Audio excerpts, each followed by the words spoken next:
disembuhkan oleh kuasa darah Yesus, oleh bilur-bilur Yesus. Haleluya, semangat yang patah diberikan kekuatan yang baru. Damai sejahtera Tuhan turun atas kami. Pengurapan yang baru turun atas kami pada saat ini. Kami mau mendengarkan firman-Mu Tuhan. Jamalah, bukalah mata rohani kami, bukalah telinga rohani kami, turunlah awan kemuliaan-Mu untuk bungkus dengan darah-Mu yang berkuasa. Firman Allah adalah kekuatan, ada pedang roh bagi kami, pelita bagi kami Tuhan. Firman-Mu berkuasa menyatakan kesalahan, mendidik dalam kebenaran, menuntun kami melakukan kehendak-Mu. Jamah setiap hati kami, pikiran, jiwa, dan roh kami.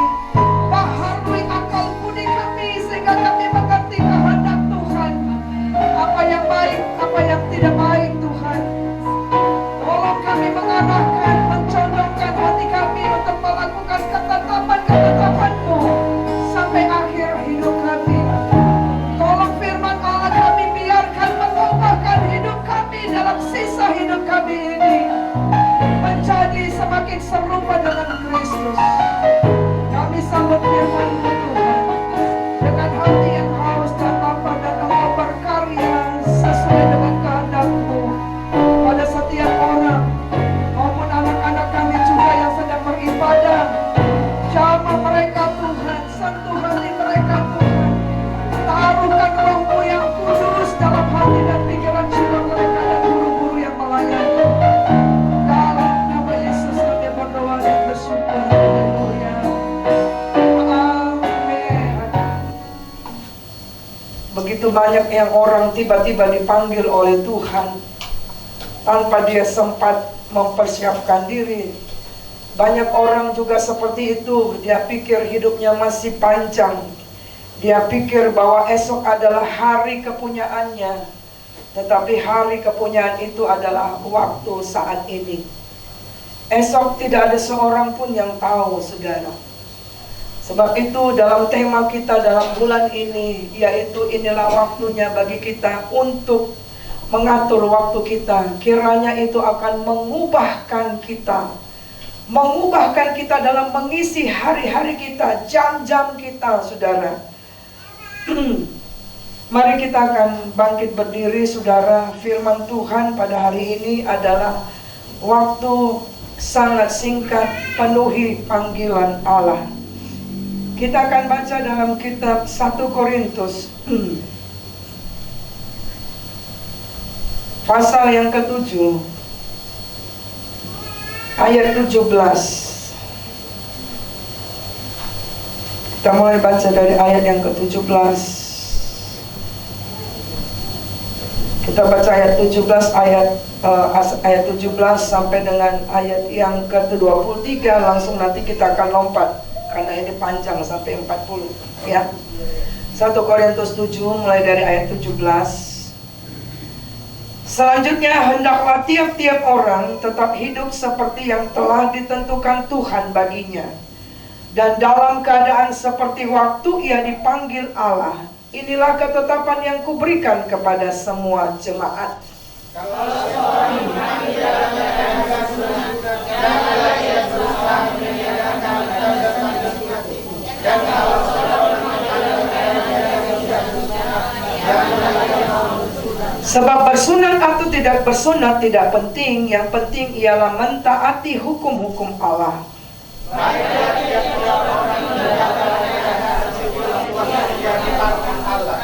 Adakah engkau hamba waktu engkau dipanggil? Itu tidak apa-apa. Tetapi jikalau engkau mendapatkan kesempatan dibebaskan, pergunakanlah kesempatan itu. Sebab seorang hamba yang dipanggil dalam pelayanannya adalah orang yang bebas diri untuk Tuhan. Demikian pula orang yang Ayat 23 sama-sama. Kamu telah dibeli dan harganya telah lunas dibayar. Karena itu janganlah kamu menjadi hamba manusia. Kita akan masuk kepada ayat yang ke-29 sama-sama. Saudara, ayat 29, 1, 2 ya. Saudara-saudara, bermaksud, yaitu waktu telah singkat.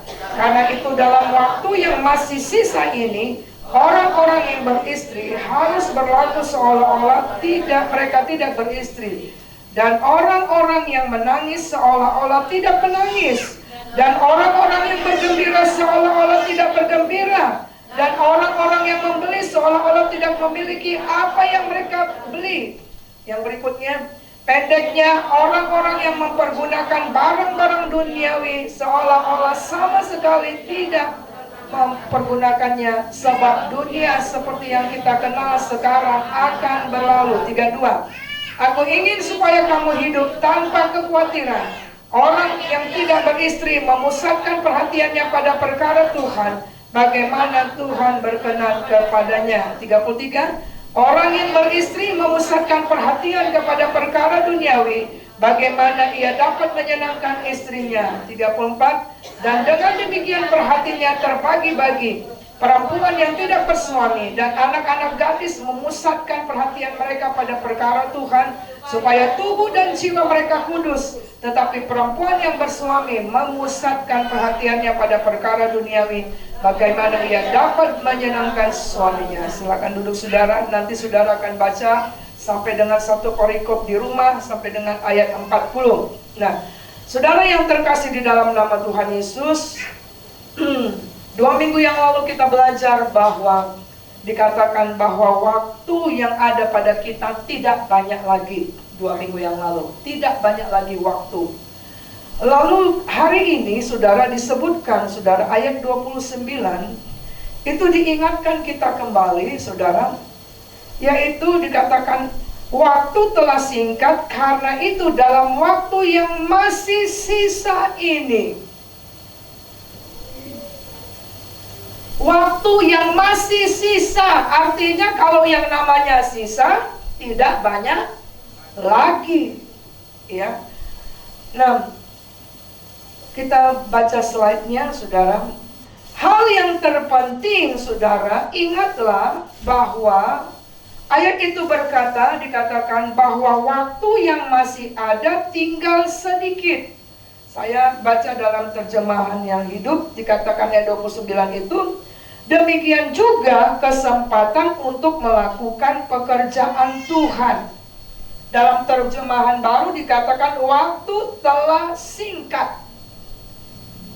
Nah, waktu yang sisa, waktu yang tidak banyak lagi, waktu yang singkat, ini seharusnya akan merubah kita.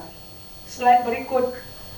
Merubah kita, merubah akal budi kita. Ini waktunya kita mereschedule waktumu.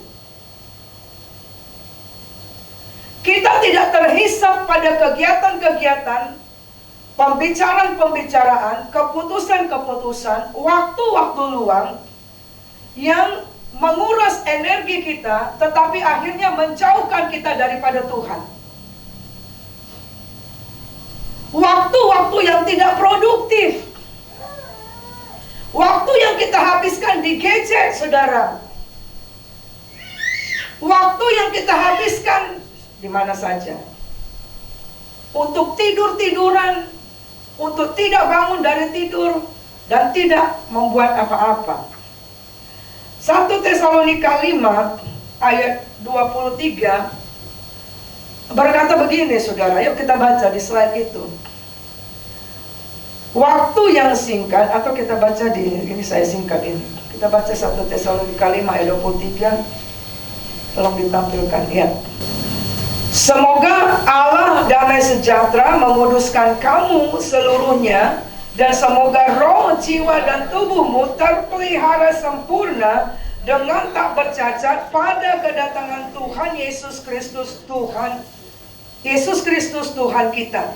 Nah, artinya saudara, waktu yang singkat ini sangat penting kita menjaga roh kita, jiwa kita, pikiran-pikiran kita, dan tubuh ini terpelihara sempurna dengan tidak bercacat pada kedatangan Yesus Kristus Tuhan kita. Artinya kita mendesain ulang waktu kita Apa yang membuat kita bisa masuk dalam pencemaran rohani? Rohmu tercemar, jiwamu tercemar, tubuhmu tercemar. Seharusnya waktu yang singkat ini tidak lagi kita lakukan. Nah, saudara yang terkasih dalam nama Yesus, iblis, kembali ke slide, iblis dan dunia akan berusaha mengalihkan perhatian kita jauh dari Allah. Sehingga kita akan sibuk, saudara. Sibuk dengan apa, saudara? Dengan kemajuan teknologi. Kita masuk di dalam apa yang sedang ditawarkan dunia ini, saudara. Kemudahan, kecepatan, kita tidak membutuhkan orang lain dan sebagainya. Ya. Nah, saudara yang terkasih dalam nama Yesus, apa yang sedang mengalihkan hatimu jauh daripada Tuhan? Apa yang mengalihkan pikiranmu, waktumu jauh daripada Tuhan? Teman-teman, hobi, gadget dan sebagainya. Ya. Nah, saudara yang terkasih, kita lihat di dalam kitab 1 Korintus ini diingatkan, di dalam waktu yang sangat singkat ini, maka yang pertama kita dikatakan apa? Satu, tiap orang harusnya tetap hidup seperti yang telah ditentukan Tuhan waktu ia dipanggil Allah. Kapan saat engkau dijamah oleh Tuhan dan punya komitmen mengikut Tuhan, itulah waktu ketika engkau dipanggil oleh Tuhan. Artinya apa? Kita belajar menerima keadaan kita. Kita belajar bersyukur, saudara. Kita belajar menghargai karya-karya, kesempatan, dan apa hal yang Tuhan izinkan bagi kita. Makanya ayat itu dikatakan begini, kalau dia bersunat atau tidak bersunat, Galatia 6 ayat 15 dikatakan bersunat atau tidak bersunat tidak ada artinya, tetapi menjadi ciptaan baru itulah yang ada artinya.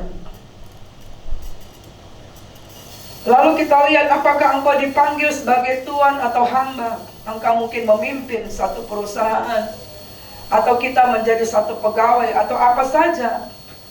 Di dalam segala semuanya itu, pergunakan waktu yang ada untuk merespon panggilan Tuhan.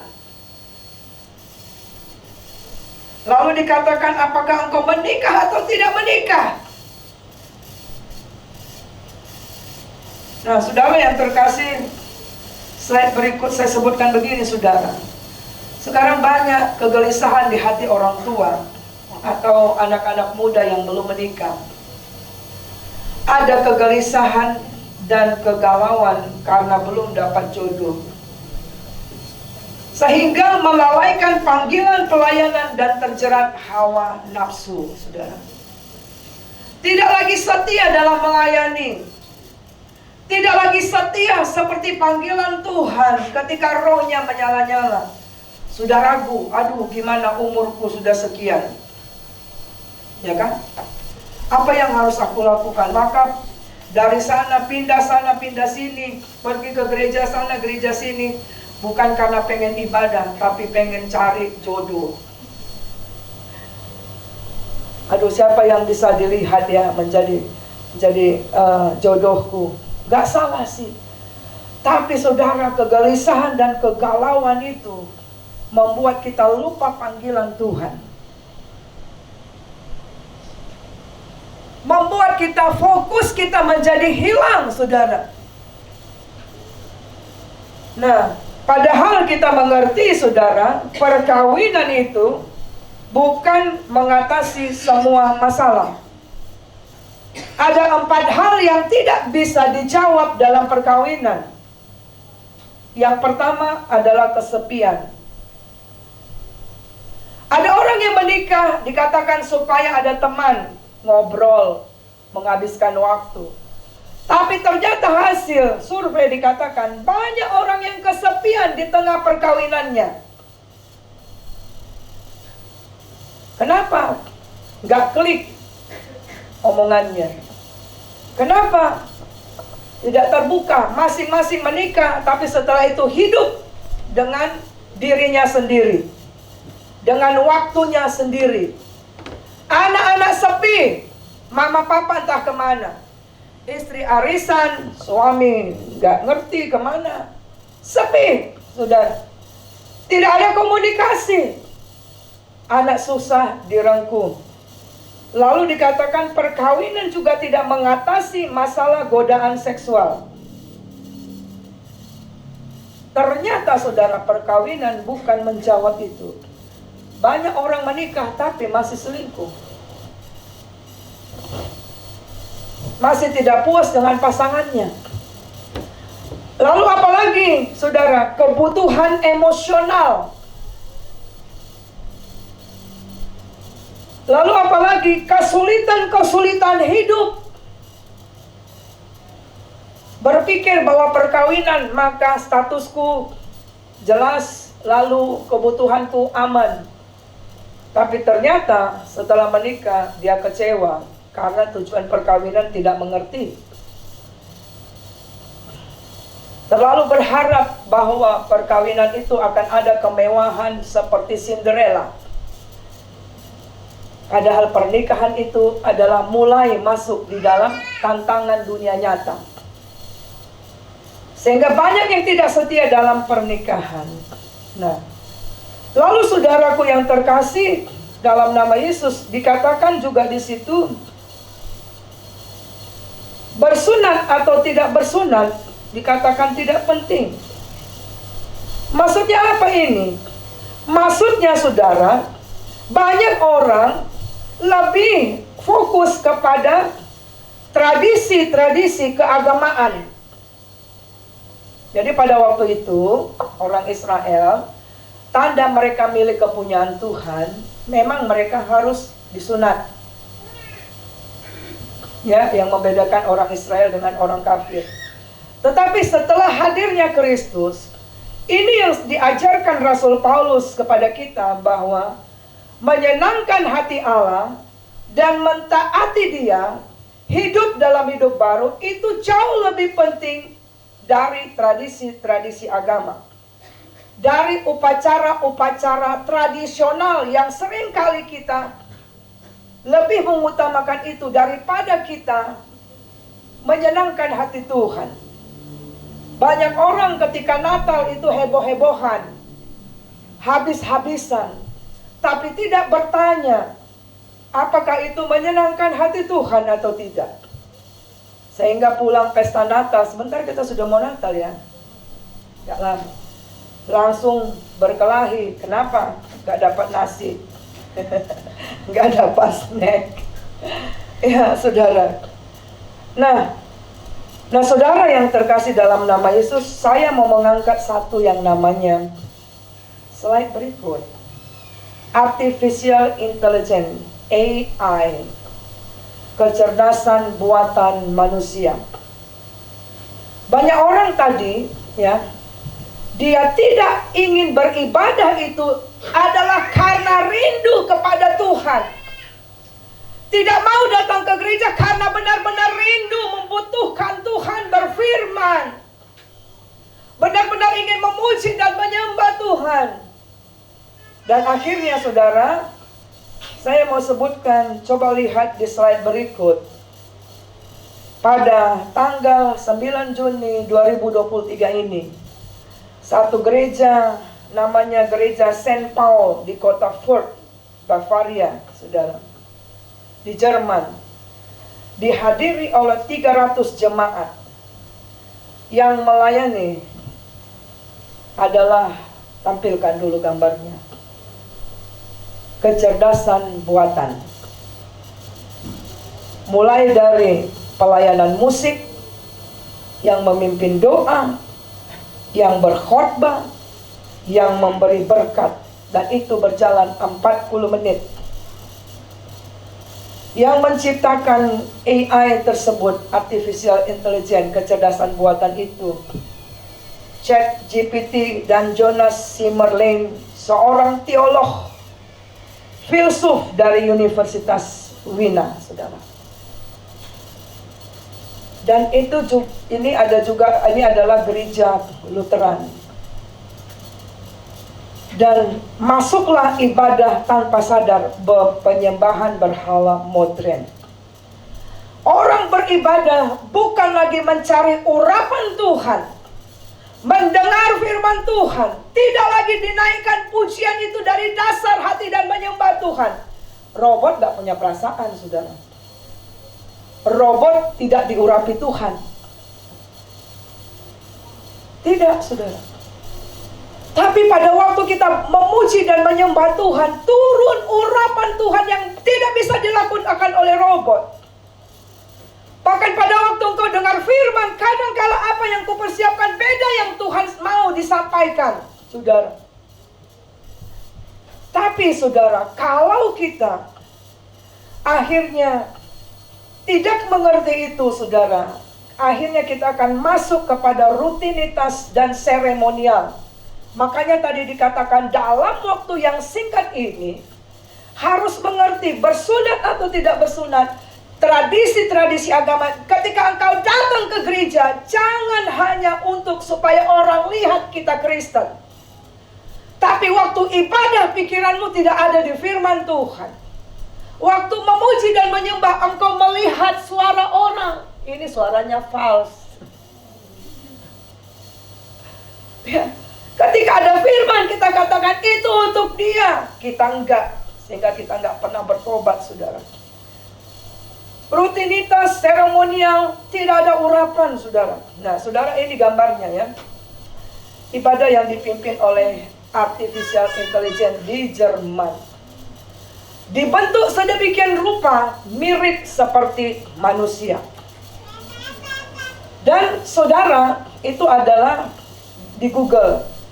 Jadi kecerdasan buatan itu, saudara, bukan ini adalah puncaknya, yaitu akan sama seperti engkau, seperti saya, seperti siapapun. Tapi sebenarnya itu sudah mulai di Google, saudara. Jadi yang membuat ini kerjasama dengan Google. Apa yang engkau ingin? Cek, GoFood, jadi. Pernah saudara tidak mengangkat telepon? Saya melihat itu, anak kami, Sen, Karisa, Claudia. Dia hanya bilang gini kepada Om Google, "Hai Siri, call Mama. Hai Siri, call Oma." Tidak dipencet, langsung bunyi handphone kita.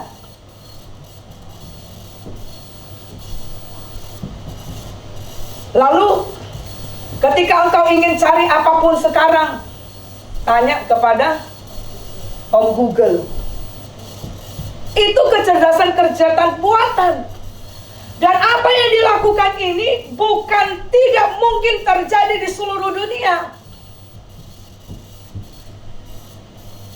Nah, saudara, saya sebutkan di sini selanjutnya, saudara ya. Dalam 2 Tesalonika 2 ayat 3 sampai dengan 7, mari kita akan baca. Janganlah kamu memberi dirimu disesatkan orang dengan cara yang bagaimana juga. Sebab sebelum hari itu haruslah datang dahulu murtad dan haruslah dinyatakan dahulu manusia yang durhaka, yang harus binasa, yaitu lawan yang mendikan diri di atas segala yang disebut atau yang disembah sebagai Allah. Bahkan ia duduk di bait Allah dan mau menyatakan diri sebagai Allah. Bisa saudara bayangkan ketika kecerdasan buatan itu dikatakan mari bernyanyi, saudara sedang dipimpin, dan itu adalah kebodohan yang dibuat oleh manusia. Ya, duduk dia di bait Allah, saudara. Tidakkah kamu ingat bahwa hal itu telah kerap kali kukatakan kepadamu ketika aku masih bersama dengan kamu, dan sekarang kamu tahu apa yang menahan dia sehingga ia baru menyatakan diri pada waktu yang telah ditentukan baginya. Ya. Karena secara rahasia kedurhakaan telah mulai bekerja, tetapi sekarang masih ada yang menahan. Kalau yang menahannya itu telah disingkirkan, pada waktu itulah si pendurhaka baru akan menyatakan dirinya, tetapi Tuhan Yesus akan membunuhnya dengan nafas mulutnya dan akan memusnahkannya kalau ia datang kembali. Saudara yang terkasih dalam nama Yesus, Ini adalah penggenapan dan kita tidak heran. Karena di dalam kitab Daniel juga dikatakan pengetahuan itu akan bertambah. Dan akhirnya saudara, the good father of artificial intelligence ini, namanya Leaves, Google, telah memberikan warning, peringatan tentang bahayanya ke depan ini, sehingga dia keluar dari grup Google bulan Maret kemarin. Kenapa? Dia berkata, AI could be smarter than us. Akhirnya robot buatan itu, saudara, bisa lebih pintar dari kita. Dia bisa jawab, saudara. Semakin sering dipakai dia, saudara, semakin dia menangkap, menyerap. Karena dia ini diciptakan, dia punya otaknya itu hampir menyerupai manusia. Sehingga semakin dia merekam, dia bisa merekam sedemikian rupa, saudara. Dan bisa saudara bayangkan kalau itu terjadi di seluruh dunia. Dan akhirnya dia menyadari bahwa manusia ingin memusnahkan dia. Kalau misalnya kita di sini, misalnya kita pakai juga ya kecerdasan buatan itu, tutup pintu. Lalu dia mulai merasa dia bisa tutup kita, kunci kita. Dia bisa melakukan perang nuklir itu, saudara. Dia bisa membunuh tanpa perasaan. Nah, kalau kita sampai saat ini kita masih bermain-main dalam waktu kita, kita tidak mau sadar waktu ini singkat, kita nggak mau melayani, nanti posisimu digantikan oleh artificial intelligence, ya, kecerdasan buatan. Kalau saudara tidak mau dipimpin dengan Roh Kudus, saudara akan dipimpin oleh robot. Saudara, ya. Nah, ayat ini dikatakan yang penting adalah menyenangkan hati Allah dan mentaati Allah dan menjadi waktu yang singkat. Waktu yang singkat ini seharusnya hidup menyenangkan Tuhan dan hidup sebagai ciptaan yang baru, yaitu hidup dalam kekudusan. Menyadarkan kita bahwa waktu untuk bertobat gak banyak lagi. Waktu bersama keluargamu gak banyak lagi. Waktu melayani Tuhan, pekerjaan Tuhan gak banyak lagi. Makanya dikatakan ayat selanjutnya, dikatakan, apabila engkau menikah, bertindaklah seolah-olah tidak menikah. Kalau engkau bekerja, kalau engkau membeli sesuatu, dikatakan, bertindaklah seolah-olah tidak membeli sesuatu, tidak memiliki sesuatu. Apa maksudnya ini? Bukan berarti pulang dari sini saudara langsung bilang, Ibu Gembala sudah bilang, oke deh aku pura-pura aja nggak menikah, maka aku suka-suka aja pulang. Bukan begitu maksudnya. Gak usah aku masak, kan aku ibu rumah tangga, udahlah gak usah. Seolah-olah aku nggak menikah, aku suka pulang-pulang, suka. Bukan gitu maksudnya. Maksudnya saudara, bertindak seolah-olah tidak memiliki, artinya tidak terikat. Tidak menjadi penghalang untuk melakukan pekerjaan Tuhan. Saya baca dalam 1 Korintus 7 ayat 29, dalam terjemahan yang lain dikatakan firman Allah yang hidup. Hal yang terpenting yang harus kita ingat ialah bahwa waktu yang masih ada tinggal sedikit. Demikian juga kesempatan kita melakukan pekerjaan Tuhan. Itulah sebabnya orang yang beristri hendaknya berusaha menyediakan waktu sebanyak-banyaknya bagi Tuhan. Apa maksudnya ini? Artinya jangan sampai kesibukan kita sebagai istri, sebagai suami, sebagai anak, tidak ada waktu untuk Tuhan. Padahal kalau kita akan dipanggil oleh Tuhan, apa yang kamu habiskan itu tidak akan bisa membawa engkau sampai surga. Nah, saudara pernah dengar, kita akan baca ini Matius 10 ayat 37. Tapi di dalam kisah yang lain bahkan dikatakan lebih keras lagi. Tapi saya mau baca di dalam Matius 10 ayat 37 aja. Lebih soft dia. Silakan kita akan buka Matius 10 ayat yang ke-37. Oke? Ya. Kalau yang lain itu dikatakan barang siapa yang tidak membenci ayah dan ibunya. Nah, nanti langsung saudara akan salah pengertian. Pulang dari sini saudara akan semakin benci sama mertuamu, sama menantumu, sama suamimu, sama istrimu. Bukan itu maksudnya. Ya. Yuk kita baca Matius 10 ayat 37 ini. 1, 2 ya. Barang siapa mengasihi bapak atau ibunya lebih daripadaku, ia tidak layak bagiku. Dan barang siapa mengasihi anaknya laki-laki atau perempuan lebih daripadaku, ia tidak layak. Artinya saudara, ketika kita diizinkan untuk menikah, baik itu adanya. Ketika kita diizinkan bersuami, beristri, baik itu adanya. Ketika kita diizinkan punya anak, baik itu adanya. Tapi jangan sampai kasih kita kepada semuanya itu menggantikan kasih Tuhan. Waktu kita akhirnya 100% untuk itu. Itu yang dikatakan mengasihi Tuhan lebih dari segalanya. Itulah maksudnya dia berkatakan seolah-olah tidak memiliki.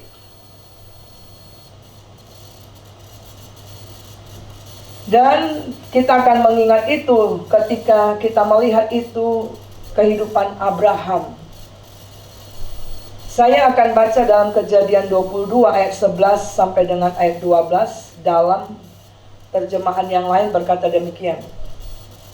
Aku tahu bahwa engkau mengutamakan Allah dalam hidupmu sehingga engkau rela menyerahkan bagiku anakmu yang sangat kau kasihi sekalipun.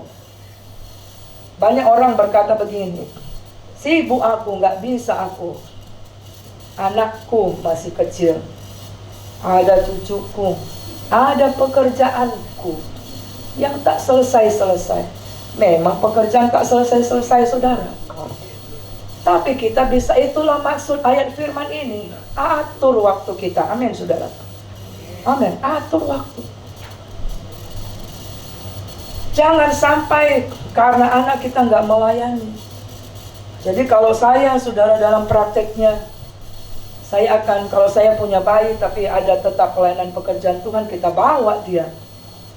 Kalau kita tahu sampai jam berapa, lengkapi dengan peralatannya.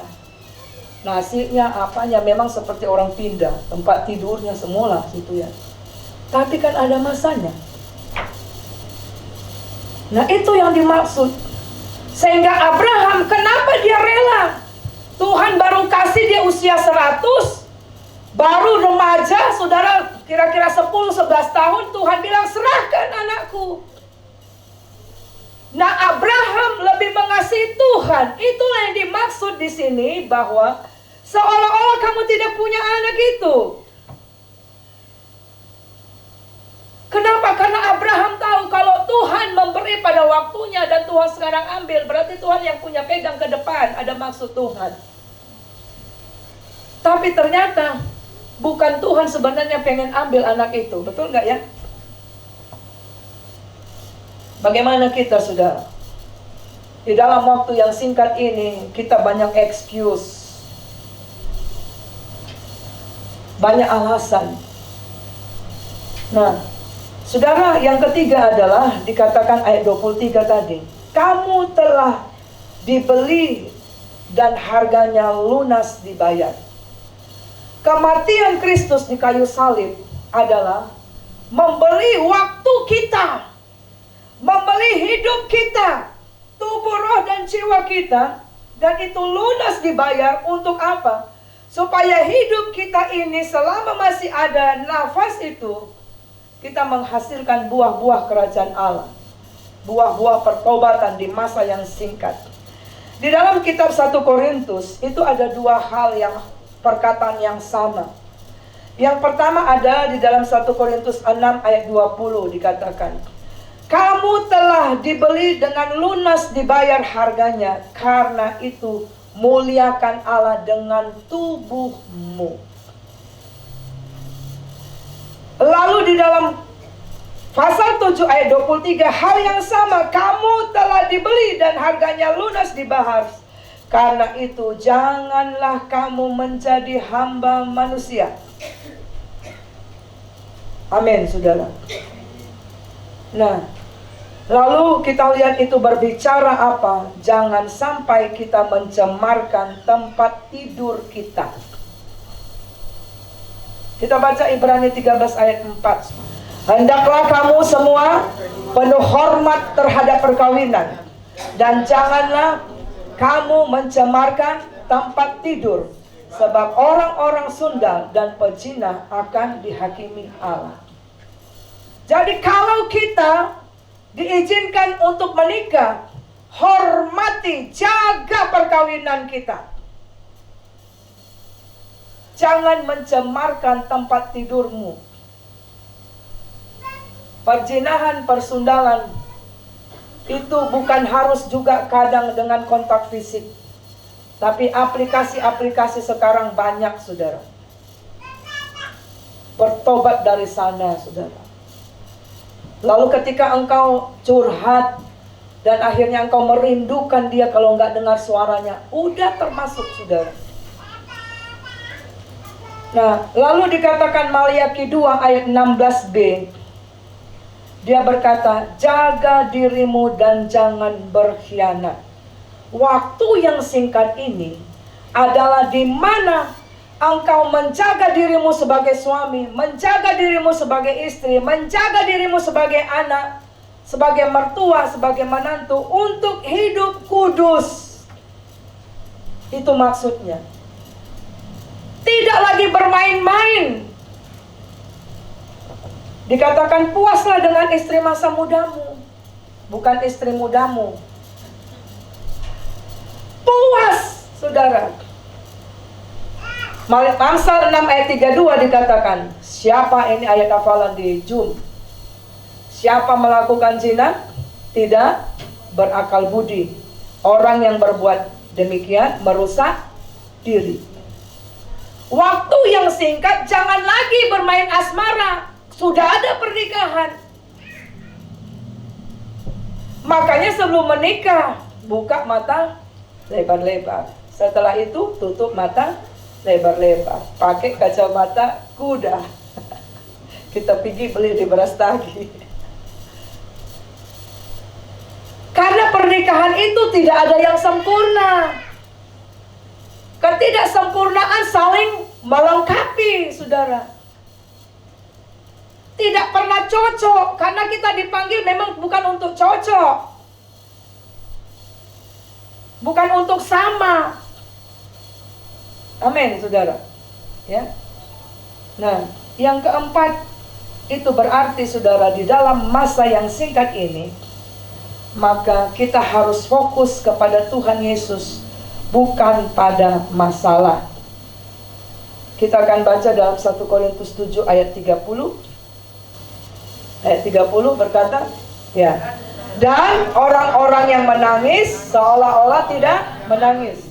Dan orang-orang yang bergembira seolah-olah tidak bergembira. Dan orang-orang yang membeli seolah-olah tidak memiliki. Artinya, jangan fokus kepada masalah.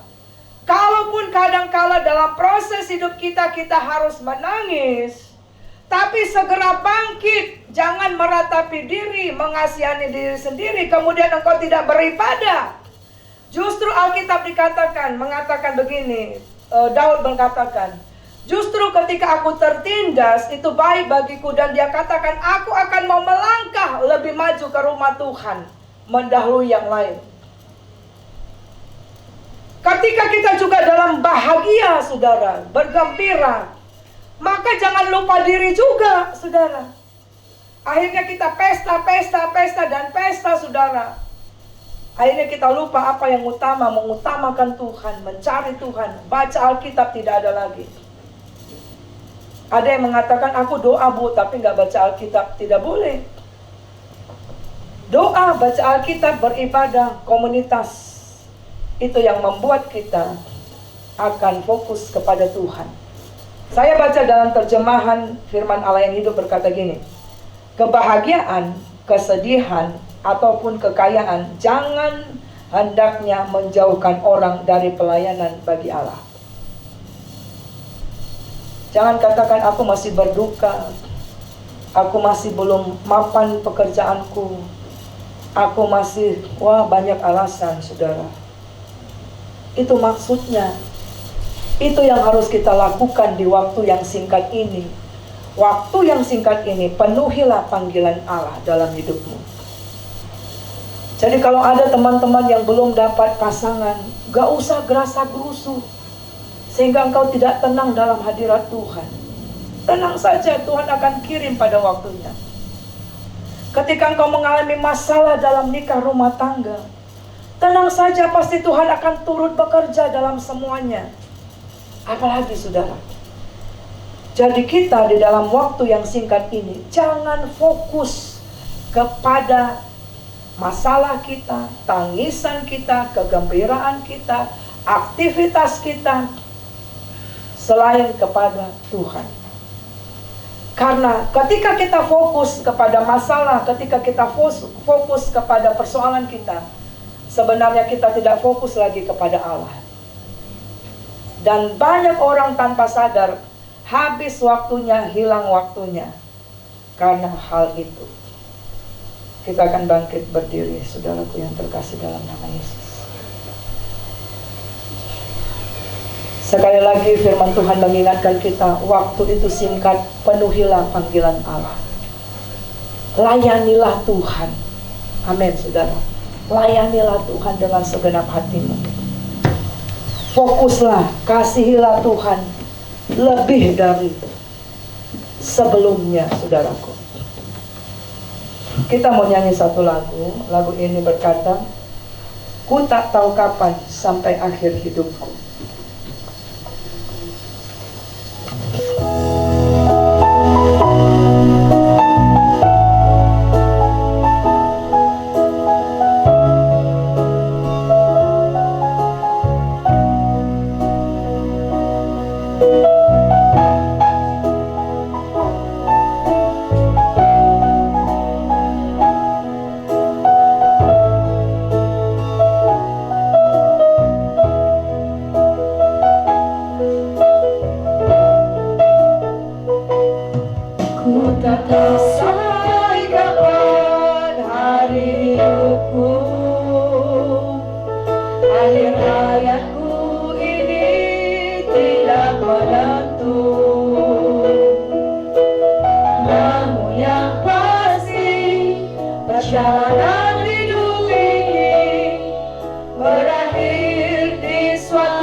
Katakan, ku tak tahu sampai kapan.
menyenangkan dan mentaati Tuhan. Kita nyanyikan sekali lagi yang awal. Ku tak tahu sampai kapan hari hidupku, akhir hayatku ini tidak menentu. Namun yang pasti perjalanan hidup ini berakhir di suatu saat nanti. Sebelum hari akhir hidupku tiba, sebelum semua kesempatan tiada, bukan berjuang dalam pertandingan mengakhiri dengan kebenaran. Hanya satu kerinduanku, sempurna seperti Bapakku, sesuai rancangan semula. Bersama dengan Tuhan Yesus, tujuan imanku berkenan di hadapan Bapa. Hanya satu kerinduanku, sempurna seperti Bapakku, sesuai rancangan semula. Bersama dengan Tuhan Yesus, tujuan imanku berkenan di hadapan Bapa. Di hadapan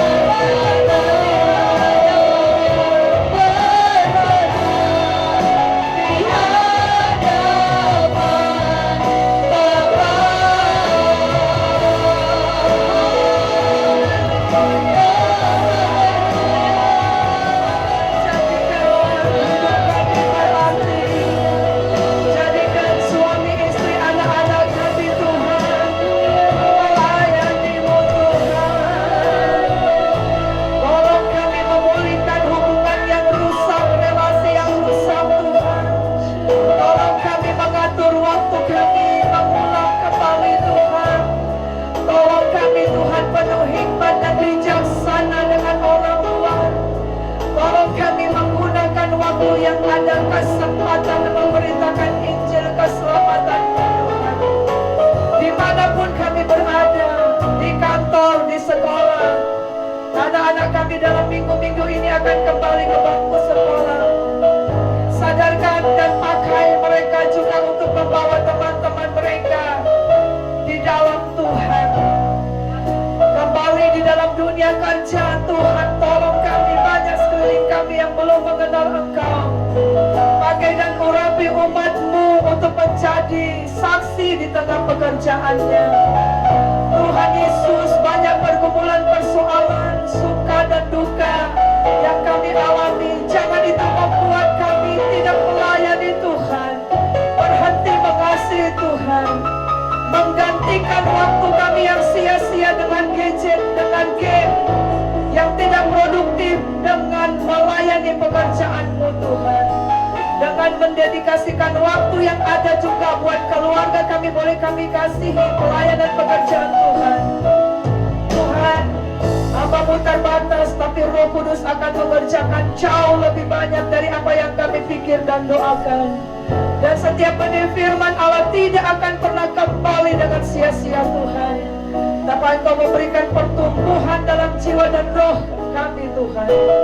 Terima kasih Bapa buat kebaikan-Mu Tuhan. Dalam nama Yesus kami bersyukur untuk firman-Mu Bapa. Haleluya. Amin.